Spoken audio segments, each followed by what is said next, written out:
Magandang oras po sa inyong lahat.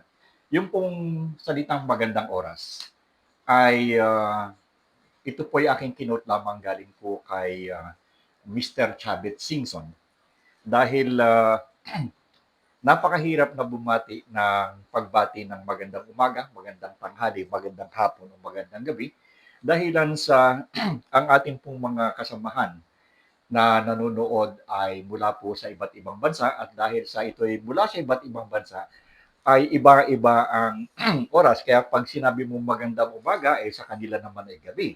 Kaya kinuha ko at meron pasasalamat mula kay Mr. Chavit Singson na ang kanyang ginamit ay magandang magandang oras. Dahil kahit anong oras na meron ka, ay tama iyon. Kung ikay binati ng magandang oras at gabi sa inyo, ay tama lamang dahil oras naman ang pinag-uusapan. At ito ay credit kay Mr. Chavit Singson.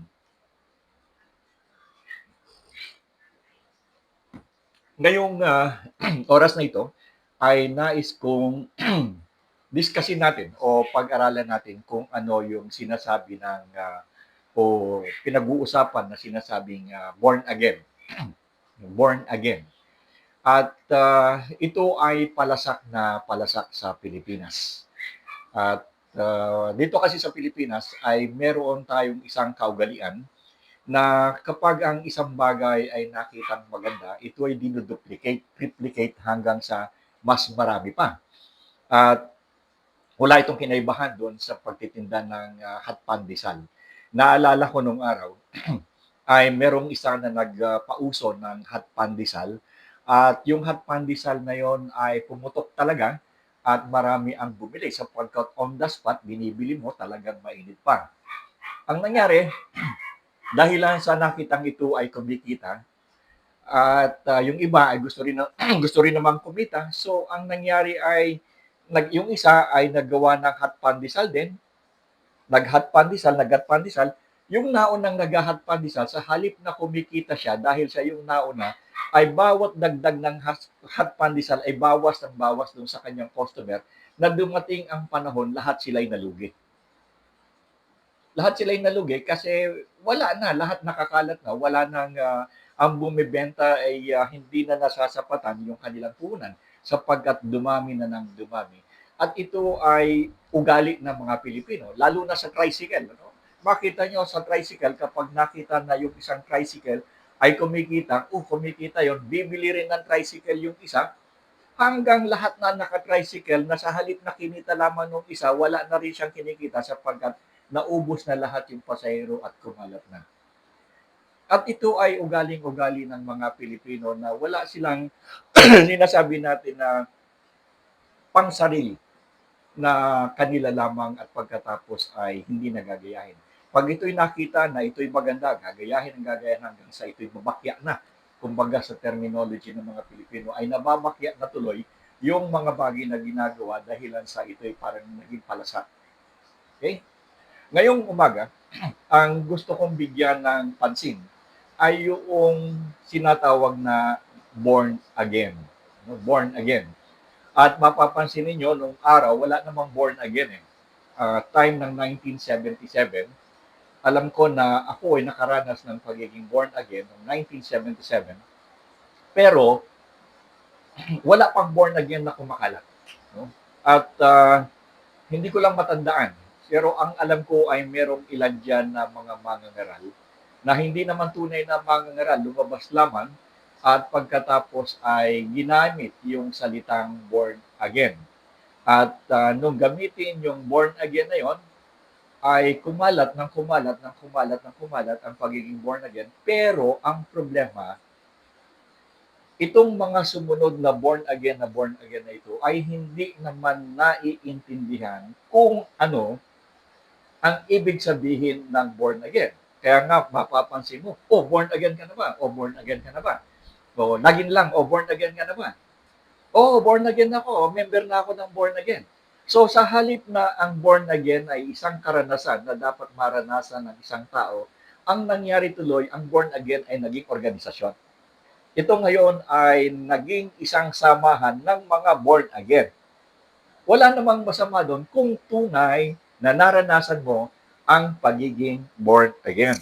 Pero, paano kung ang pagiging born again mo lamang ay dahilan sa ikay sumapi doon sa isang grupo na tinawag nila ang kanilang mga sarili na born again? So, nawawala yung tunay na kahulugan ng pagiging born again.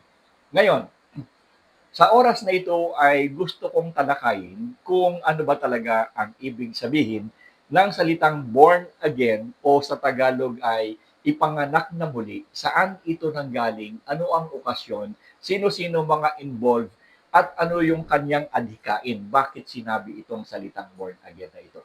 So gusto kong bigyan ng paliwanag at ang lahat ng yan ay nangyari o naganap mula sa banal na kasulatan, yung tinatawag na banal na kasulatan ng mga Kristiyano. Ang tawag doon ay, other word doon ay Biblia. No?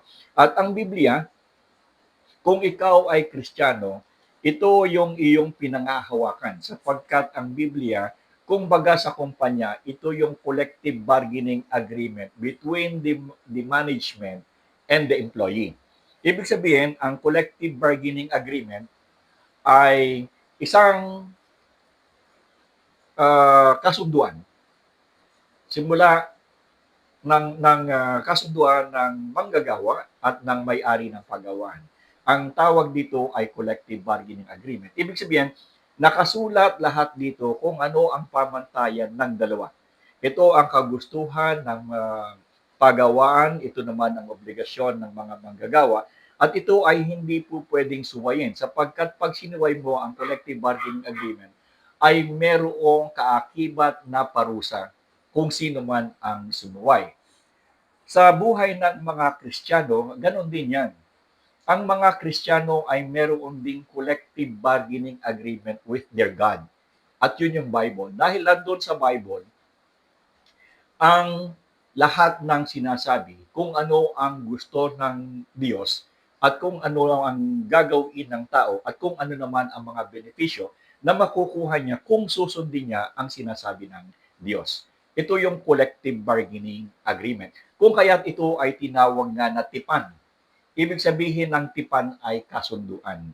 So merong dalawang tipan, yung lumang tipan at saka yung bagong tipan, ibig sabihin yung lumang kasunduan at bagong kasunduan.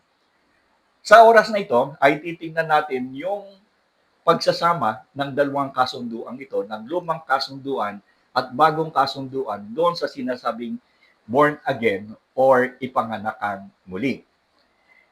Ang bagay nito, ang pangyayaring ito ay naganap doon sa pagpunta ni Nicodemos sa Panginoong Jesus. Now, tatandaan natin, pag sinabing Jesus natin sa ating usapan, ito yung tinatawag na Mesiyas na ipinangako doon sa lumang kasunduan o lumang tipan or Old Testament. Sinabi kasi doon sa lumang tipan na magkakaroon ng Mesiyas at ipanganganak ang Mesiyas na kung saan ay tatawagin na Emmanuel, na kung saan pinanganak doon sa Bethlehem bilang katuparan ng hula doon sa hula ng lumang kasunduan o ng lumang tipan. Ngayon, nung lumaki na ang Panginoong Yesus at nagsimula ng mangaral, ay merong isang pagkakataon na kung saan ay may pumunta sa kanya. Nung siya nangangaral, merong pumunta sa kanya na isang tao na ang pangalan ay Nicodemos. At si Nicodemos ay ito'y babasahin natin dito sa ating kasunduan ng Diyos at saka ng tao na itong si Nicodemos ay isang pariseyo. No? Ang pariseyo ay isang sekta o isang grupo sa pananampalataya ng Judaismo na kung saan sila yung tinatawag na mga dalubhasa sa batas o dalubhasa doon sa tinatawag na Torah.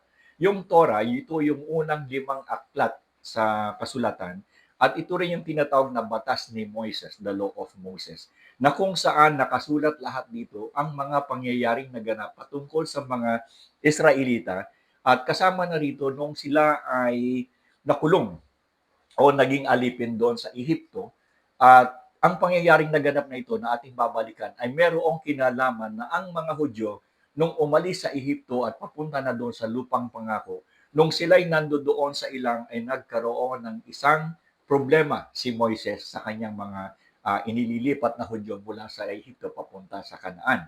At pag-uusapan natin yan later on sapagkat unahin muna natin yung parang pinaka-prelude sa pangyayari patungkol doon. Again, si Nicodemus ay isang dalubhasa sa batas.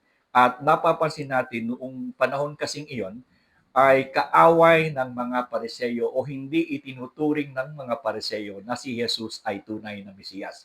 At siya ay palagi nilang sinusubok kung talagang ikaw ay Mesiyas, ay bakit ganyan ang itinuturo mo? Hindi yan nakapattern o nakalinyada do sa katuruan ng lumang kasunduan.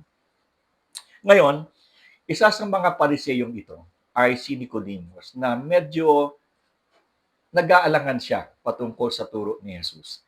At gusto niyang maintindihan kung ano ang sinasabi ni Jesus patungkol doon sa buhay na walang hanggan. Ang buhay na walang hanggan kasi hindi yan masyadong pinag-uusapan ng mga pariseyo o doon sa lumang kasunduan o sa lumang tipan. Wala kayong makikita na itinuturo na ganyan. Subalit, nung dumating ang Panginoong Yesus, ay ito'y nagtuturo ng kakaiba sa kautusan. Kung kaya't si Nicodemus, sabihin natin na siya ay naging interesado or hindi lamang interesado, siya ay naging curious. Kaya gabi ay kanyang pinuntahan ang Panginoong Yesus at ito'y kanyang tinanong. Now, masdan ninyo na nung si Nicodemus ay pumunta doon, ito ay gabi. At kung ating titingnan, bakit gabi siya pumunta, malamang siya ay nahihiya or natatakot bilang isang pariseyo na kung saan ay hindi gusto ang konsepto ng pagtuturo ni Jesus pagkatapos ikaw ay makikipag-usap sa kanya. So ito yung dahilan kung bakit siya ay lumapit kay Jesus gabi at hindi lamang si Nicodemus, meron din siyang mga kasamahan. At nung nandoon ay nagtanong si Nicodemus na kung paano magkakaroon daw ng kaligtasan ang isang tao. At siya naman ay sinagot ng ating Panginoon. Doon sa sulat ni Apostol Juan, doon sa Kabanata 1, sa talatang 1, Kabanata 3, no? John 3, sa talatang 1 hanggang 21, ito yung usapan ni Jesus at saka ni Nicodemus patungkol doon sa salitang born again. Now, nung nagtanong si Nicodemus patungkol sa kaligtasan o paano maliligtas ang isang tao, ay sinagot siya ng ating Panginoon. At basta nyo, kapag ang salita sa Biblia ay inuulit, ito ay nangangahulugan na merong emphasis. Ano? Binibigyan ng tibay yung usapin. At ito'y nangyayari kapag inuulit ang salita. At sa pagkakataong ito, ay sumagot ang Panginoon at sinabi, katotohanang sinasabi ko sa iyo, malibang ang tao'y ipanganak na muli, ay hindi niya makikita ang kaharian ng Diyos. Doon sa Juan, Kabanata 3, sa talatang 3. So, inulit yung katotohanan. So, ibig sabihin ay merong emphasis o binibigyang tibay kung ano ang nais na sabihin. At ang sinasabi niya dito ay maliban daw na ang tao ay ipanganak na muli. Ito yung konsepto ng born again. At ang sabi dito ay hindi niya makikita ang kaharian ng Diyos. Ibig sabihin, pag pala tinukoy yung salitang born again, ito ay equivalent doon sa sistema ng pagpunta sa langit. Ano? Yung born again ay hindi isang organisasyon, ito ay hindi isang samahan. Kung hindi ang born again o ang kapanganakang muli na itinutukoy ng Panginoon ay isang sistema o isang pamamaraan upang ang isang tao ay makapasok sa kaharian ng Diyos. At ang sabi ni Nicodemus ay, teka muna, kumbaga si Nicodemus ay parang nag-isip. Para siyang nag-isip.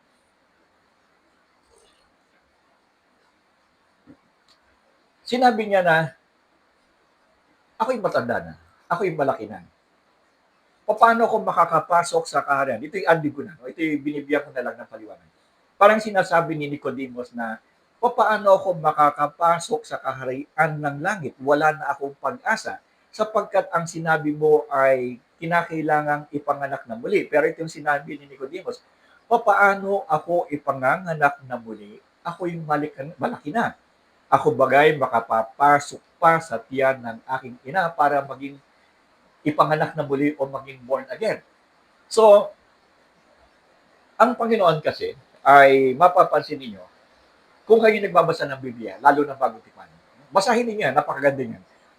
Ito yung nami-miss ng maraming tao na sinasabi na hindi mo ika maiintindihan ang Bible, yun lamang mga tagapagturo ang pwede mag... Hindi po eh, yan ay ginawa talaga kasi collective bargaining agreement yan. Yan ay kasunduan. Paano mo malalaman kung ano ang gusto ng Diyos sa buhay mo kung hindi mo ito babasahin at maniniwala ka doon sa mga tao na nagsasabi, huwag mong basahin yan. Alam niyo, may tinatago sila eh. Kaya ayaw nilang ipabasa yan doon sa kanilang mga miyembro ay mabibisto sila na karamihan ng kanilang turo ay hindi naaayon sa katuruan ng Diyos. Yan ang dahilan, ang tunay na, ang punot dulo ng dahilan kung bakit pinagbabawalang basahin ang Biblia ay sapagkat makikita ninyo kung ano ang sinasabi ng Diyos. Para ano pa nagkaroon kayo ng collective bargaining agreement kung ikaw ay isang empleyado na ikaw ay lumabag sa collective bargaining agreement, ikaw ay panirasahan. Ang sabi mo, hindi mo ako pwedeng parusahan dahil kahit nilabag ko yung collective bargaining agreement, hindi ko naman nabasa. Ba't mo ako parurusahan? Kaya ang sabi ng paggawa na ba, hindi ko kasalanan yan. Kasalanan mo yan. Kasi hindi mo binasa, yan inandyan dyan at ibinigay sa iyo para malaman mo kung ano yung ating kasunduan. Kung hindi mo yan binasa at hindi mo alam, hindi ko yan problema. Kasalanan mo yan at kung anong angkop na parusa, yan ang lalapat sa iyo. The same din sa Christianity. Pareho yan. Hindi mo po pwedeng sabihin sa Diyos na hindi ko po alam yan kasi hindi ko po nabasa. Dahil ang sabi po sa amin ay wag daw namin basahin dahil hindi namin maiintindihan. Hindi po yan totoo. Ang turo ng Panginoon ay napakaganda. Kung babasahin nyo lamang, yung mga talinhaga, talagang mapapahanga kayo. Bagamat kung minsan mag-iisip kayo, pero meron namang paliwanag na ibinibigay ang Panginoon sa kanyang mga talinhaga. At makikita nyo yung kanyang mga himala, paglakad sa tubig, pagbuhay ng mga patay, pagpaparami ng isda para maging pagkain. Tapos sasabihin mo, tao lamang. Kaya nga ayaw ipabasa sa inyo dahil pag binasa ninyo, makikita nyo, kayo mag-iisip na sinasabi nilang si Kristo ay tao lamang. Paano naging tao lamang? Yung lumalakad sa tubig, nagpaparami ng tinapay. Diba? Nagpapagaling ng may sakit, bumubuhay sa mga patay. Meron bang tao? O tao lamang na kayang gumawa yan? Kaya nga sinasabi nila, huwag niyong babasahin yan. Mga tamang ngaralang ang pwedeng bumasa niyan. Bakit? Sapagkat makikita ninyo ang katotohanan na ang sinasabi nila ay hindi totoo. Kaya bawal mabasahin. Pero considering that this is a collective bargaining agreement between you and your God, you have to read it. You have to. Otherwise, hindi mo po pwedeng ikatwiran sa kanya na hindi mo alam. At hindi ko maintindihan. Hindi po totoo yun. Napakadaling maintindihan. Ngayon, dito may problema. Ang sabi ni Nicodemus, paano ako ipanganganak ng muli? Ako'y malaki na. Okay, ito po nangyari. Sinabi pa ng Panginoon, emphatic ito eh. Kinakailangan. There is a need or there is a necessity for a man to be born again. Yun yung sinasabi ng ating Panginoon. Necessity yan. Lahat ng tao, maging Hudyo man or hindi Hudyo, o hintil, base sa katuruan ng Kristyanismo, ang lahat ay kinakailangang ipanganak ng muli. Lahat, walang exception. Ikaw, ako, sila, tayong lahat, ayon sa katuruan ng Kristyanismo, sa turo ng Panginoon, kinakailangang ipanganak na muli para ikaw ay makakita ng kaharian ng Diyos. Yan ang basic requirements. Ngayon, ang patuloy nga sinabi ko, nabakya yung born again, nabakya na, ako, born again naman ako, pupunta na ako sa langit, o paliwanag mo sa akin, paano ka naging born again? Hindi nila alam. Kasi akala nila, yung born again samahan. Hindi eh, hindi samahan yan. Yan ay experience. Ito yung nangyari kay Nicodemus. Again, tuloy natin. So, nung sinabi ng ni Nicodemus na paano ako ipanganganak ng muli, malaki na ako. Sinagot siya ng Panginoon na ang kapanganakong muli daw ay, ang sabi dito, ang ibig sabihin ito ay isang spiritual na kapanganakan. Hindi ito mula sa laman, kundi mula sa espiritu ng Diyos. Ang tao ay pinanganak ng makasalanan mula sa laman, kaya kinakailangan siya ipanganak muli sa espiritu upang makapasok sa kaharian ng Diyos. Okay, so dahilan sa ang tao ay naipanganak na sa laman, ang sinasabi dito, kinakailangan mong ipanganak na muli ay doon sa kapanganakang espiritual. Alam niyo, ito sa Pilipinas, ito'y malungkot na sabihin, sa totoo lang. Sapagkat ang Pilipino ay nag-aangking sila ay Kristiyano. Di ba? Ito ay Kristiyanong bansa. Pero, Kristiyano lamang as an identity. Kristiyano lamang in the flesh kasi nabinyagan sa simbahan. At sinabing, nung pare na ikaw ngayon ay Kristiyano na. Pero ang kapanganakang ito ay sa laman lamang, hindi kapanganakang espiritual. Kung kaya't ang Pilipinas, bagamat Kristiyanong bansa, ito'y Kristiyano as an identity, but not in spiritual essence. Dahilan sa kung ang mga Pilipinong lahat ay ipinanganak ng muli sa spiritual na pamamaraan, walang corruption dito. Maniwala kayo dahilan sa walang anak na Diyos na nagnanakaw. Ang isang tao na na-born again o ipinanganak na spiritual ay binabago ng Diyos. Yung lahat ng kanyang mga lumang gawain, dahilan sa siya'y napalipat na, ipinanganak na siya sa spiritual na kaharian, ang kaharian ng Diyos. Hindi na siya mananatili sa kanyang panglupa na pangangatwiran, hindi na siya mananatili sa kanyang panglupang kaisipan, bagkos ito'y babaguhin ng Diyos, ito'y papalitan ng makalagit na kaisipan, dahil lang siya ipinanganak na spiritual. Born again na siya. Ito'y walang pagkakaiba doon sa pagiging sundalo. At ito'y naranasan ko dahilan sa ako po ay naging isang sundalo rin naman. At nag-training ako ng pagiging sundalo noong 1986. Kami ang last batch ni Marcos na sundalo na third class. After namin, wala na naging third class. At sa pagiging sundalo ko sa third class, ako po ay nag-training sa 2nd Infantry Division sa Jungle Fighter Group. No? Ako po ay member ng Jungle Fighting Group nung ako graduate doon sa 2nd ID. Ang trabaho ng training ng pagiging sundalo ay inaalis ang iyong kaisipang sibilyan at inililipat ka sa kaisipang militar. Kung kaya't ikaw ay dadaan sa prosesong hindi mo na masikmura kung ano ang ginagawa sa iyo, allowable 6% casualty doon sa training. Namatayan kami ng isa. At ako yung kanilang pinipinpoint ng gustong matunas na hindi naman nangyari. At nakakalusot ako palagi. So, ibig sabihin, ito ay indoctrination. Ito yung ginagawa ng Jehovah's Witnesses, Sabadista, Iglesia ni Cristo, dating daan, yung tinatawag na indoctrination. Sa military, ganun din. Meron ding indoctrination na kung saan ang iyong kaisipan bilang sibilyan ay aalisin lahat at ito ay papalitan ng kaisipang militar sa pamamagitan ng pagtuturo or indoctrination ng kaisipang militar at sa pamamagitan ng physical na indoctrination na kung saan ay papasok sa rigorous training na hindi kailanman naranasan ng mga sibilyan. Dahilan sa ikaw ay bagong tao na. Ikaw ay sundalo na, hindi ka na sibilyan. Ganon din dito.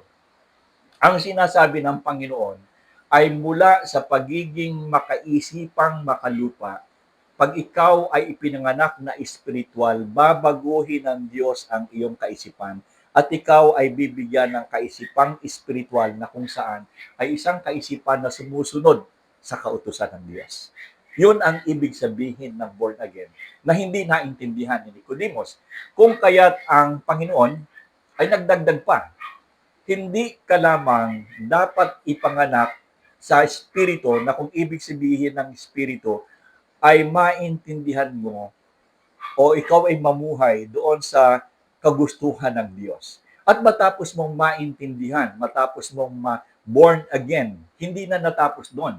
Ang sabi ng Diyos, upang patunayan na ikaw ay nakaranas ng kapanganakang muli o born again, dahil ito'y panloob, walang nakakaalam kung ikaw ay talagang born again o hindi. Ang sabi ng Panginoon, kinakailangan ka ring ipanganak sa tubig o bautismo.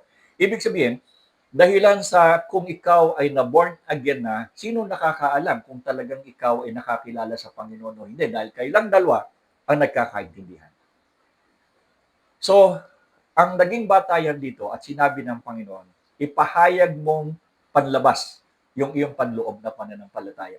At ito ay sa pamamagitan ng tubig ng bautismo. At ikaw ay babautismuhan upang malaman ng lahat ng tao na ikaw ay mananampalataya ni Jesus, ikaw ay born again. Kung kaya't ito'y hindi pinagagawa sa mga bata eh. Wala kayong makikitang bata sa bagong kasunduan o bagong tipan na kung saan ay binautismuhan. Wala. Sapagkat ang requirements ng bautismo, una muna ay ikaw ay makakilala sa Panginoon, ipanganak na muli, born again, saka ka lamang babautismuhan. Yung iba kasi, ibang nangyayari. Sasapi ka do sa kanilang organisasyon, pagkatapos ikaw ay babautismuhan para sabihin ikaw ay nakalakap na doon sa organisasyon. Miyembro ka na ng organisasyong ito o ng simbahang ito. Hindi po ganoon.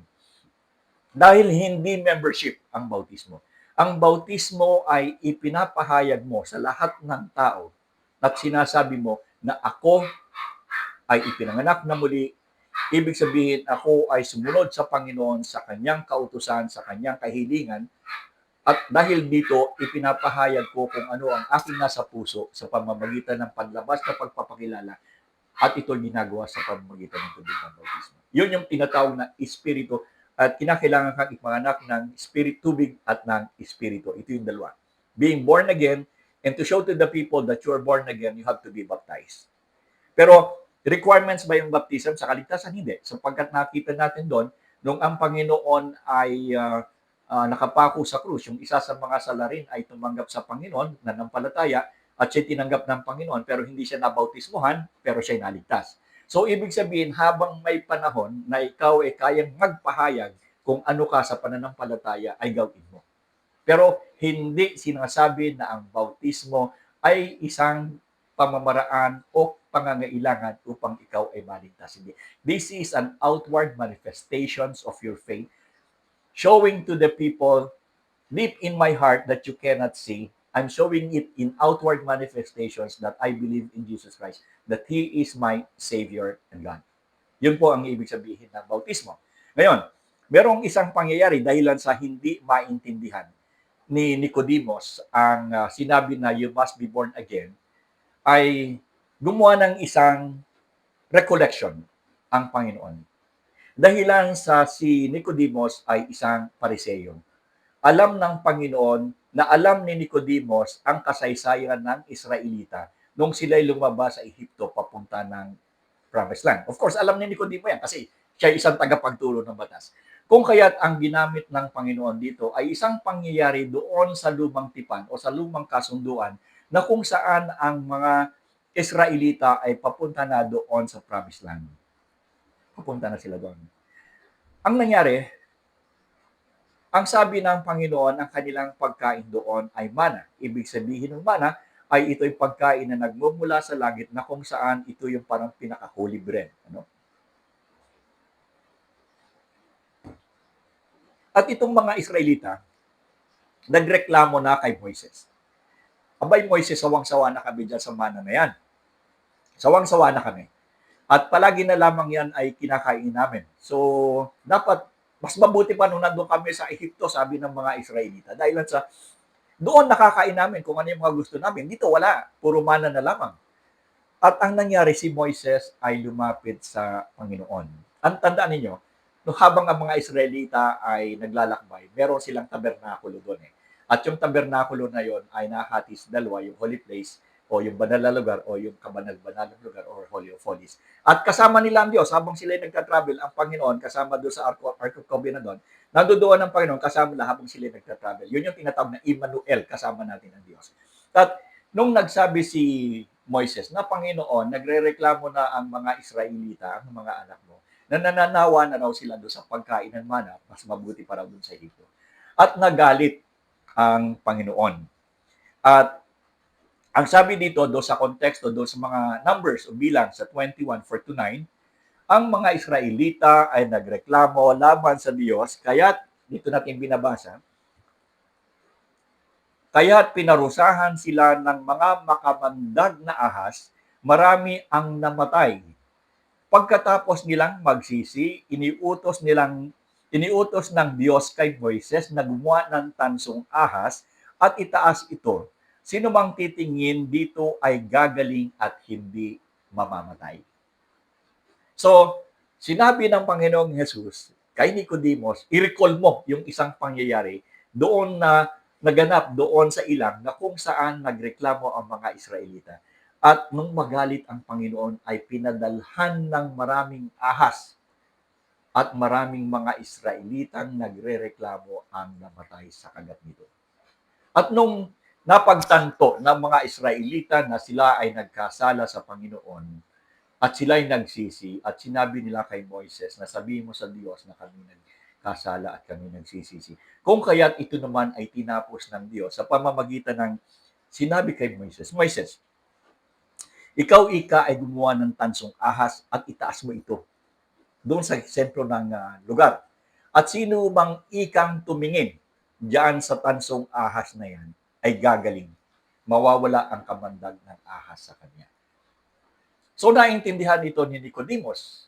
Ano? Naintindihan niya na kapag ang isang tao ay tumingin doon sa ahas na iyon, gaya ng iniutos ng Amang Diyos, ay sila'y gagaling. Ito ay isang, sabihin nating, pangyayari na darating na ang Panginoong Jesus ay itataas doon sa krus at ang sino mang tumingin doon sa kanyang kamatayan sa krus ay gagaling at magkakaroon ng buhay na walang hanggan. Gagaling sa kasalanan. Typical itong dalawang ito. So naintindihan ni Nicodemus ang ibig sabihin na ang gagawin pala ay pananampalataya, paniniwala sa sinasabi ng Diyos. At kapag ikaw ay naniwala sa sinabi ng Diyos, ikaw ay magkakaroon ng kagalingan sa pisikal at magkakaroon ka ng kagalingan espiritual. Ito yung ibig sabihin ni Jesus ng kapanganakang huli, kinakailangan ikaw ay manampalataya sa Kanya, sapagkat siya ay nagtutukoy na siya ang Mesiyas. So sinasabi niya kay Nicodemus, Nicodemus, ako yung itataas. Darating ang panahon, ako itataas. At ang sino mang mananampalataya sa akin ay mawawala ang kamandag ng kasalanan, siya ay gagaling. Ito ang ibig sabihin niya. At ito yung sinasabi niya kay Nicodemus. Nicodemus, ako yung gamot sa kasalanan. Nicodemus, ako ang paraan upang ang isang tao ay pupunta sa langit. Kung kaya't sinabi niya doon sa 1:14, ano? Ako ang daan, ang katotohanan at ang buhay, walang makapupunta. Walang makapupunta sa langit maliban sa akin. Now, nung sabihin niya sa akin, hindi ho ito simbahan. Yung sinasabi nila na ikay umanib, o ikay gumawa ng mabuti, o lahat na ng kaparaanan itinuturo ng tao. Hindi yan eh. Sapagkat ang sabi ni Jesus, sa akin, ako, I am the way. Personal pronoun, I am. So wala nang iba, kundi ito lamang. Kung kaya't sinabi niya, tumingin yung lahat daw nandoon sa mga Israelita. Pag tumingin ka sa tansong ahas na yan, ikaw ay gagaling. Na bakit ahas? Kasalanan. Tanso, ito po yung pagaling. No? Paglilinis. So, ibig sabihin, ito ay paglilinis ng kasalanan kapag tumingin ka doon sa ahas na tanso. At lahat ng Israelitang tumingin ay gumaling. Ayan din ang sinasabi ni Jesus na kapag ikaw ay nanampalataya sa akin, I am the way. Wala ng iba, walang propetang kinausap daw ng anghel pagkatapos ay binigyan ng libro. Siya ba yung I am? Hindi eh. Ang I am si Jesus Christ. Okay? Hindi rin siya yung simbahan na dapat na ikaw ay umanib na kapag hindi ka kaanib, hindi ka maliligtas. Bakit? Ikaw ba yung I am? Yung bang simbahan ng I am? Hindi. Di ba? So, kailangan mong gumawa ng mabuti, ikaw ay maliligtas. Bakit? I am ba yung paggawa ng mabuti? Sarili mo bang effort yung pagpunta mo sa langit? Hindi. Ang gagawin mo lamang, katulad ng mga Israelita, titingin ka lang doon sa ahas na tanso, ikay gagaling. Manampalataya ka kay Jesus, ikaw ay mawawala ng gagaling ka sa iyong kasalanan sapagkat siya ang magliligtas sa iyo. Ito ang ibig sabihin ng pagiging born again. Okay? Kung paanong ang tansong ahas ay itinaas upang maligtas ang mga tao sa kamatayan, ganon din ang pagpapako ni Jesus sa krus ay naging paraan upang maligtas sa espiritual na kamatayan ang mga taong sumasampalataya sa Kanya. Ang tingin ng pananampalataya sa ahas noon ay larawan ng pananampalataya kay Jesus Ngayon, now ano ang koneksyon ng ahas sa kapanganakang muli? Ang pagkapanganak na muli ay bunga ng pananampalataya sa sakripisyo ni Kristo, ang itinaas ng anak ng tao. Ang krus ni Kristo ang bagong ahas sa ilang na dapat tingnan ng sa pananampalataya upang tayo ay mabuhay na muli sa Espiritu. Hindi sapat ang reliyon o mabuting gawa upang makapasok sa kaharian ng Diyos. Kailangan ang bagong kapanganakan sa Espiritu. Ang pananampalataya kay Jesus na gaya ng pagtitig sa tansong ahas ang tanging daan upang maligtas. Ulitin ko, ang tanging daan upang maligtas. Ang buhay na walang hanggan ay bunga ng pagsilang muli sa pamamagitan ng Espiritu at ito ay nagsisimula sa paniniwala kay Jesus bilang tagapagligtas. Kung kung gusto mong magkaroon ng kaligtasan, kung gusto mong gumaling sa kasalanan na kung saan i-inherent sa ating mga tao, ito yung tinatawag na you must be born again. Ito ang tunay na kahulugan ng born again. Sana ay naintindihan ninyo at kung naintindihan ninyo pagkatapos ng inyong kapanganakang muli sa Espiritu ay merong pangangailangan na kayo ay babautismuhan bilang pagpapakilala sa lahat ng tao at pagpapatibay sa Diyos na ako'y mananampalataya mo. Yan po ang tunay na kahulugan ng Kristyanismo, hindi lamang sa identity but in spirituality. Magandang oras po sa inyo.